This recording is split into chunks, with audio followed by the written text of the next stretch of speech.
If your pasta sauce tastes like ketchup, you're in for a treat. Today, we're making the best homemade marinara sauce ever. First, grab 8 ripe Roma or San Marzano tomatoes. Blanch them in boiling water for 30 seconds, then toss them into an ice bath.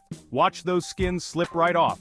Chop them up and get ready for the magic. Heat 2 tablespoons of olive oil in a skillet. Once it's shimmering, add 4 thinly sliced garlic cloves. Let that garlic infuse the oil without burning. Keep the heat at medium-low.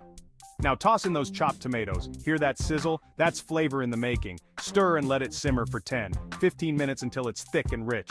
Time to season. A pinch of salt, a bit of pepper, and half a teaspoon of sugar to balance the acidity. Add a pinch of red pepper flakes for some heat, and tear up some fresh basil leaves. Stir and let it simmer for another 10 minutes. And there you have it, a vibrant, flavorful marinara sauce.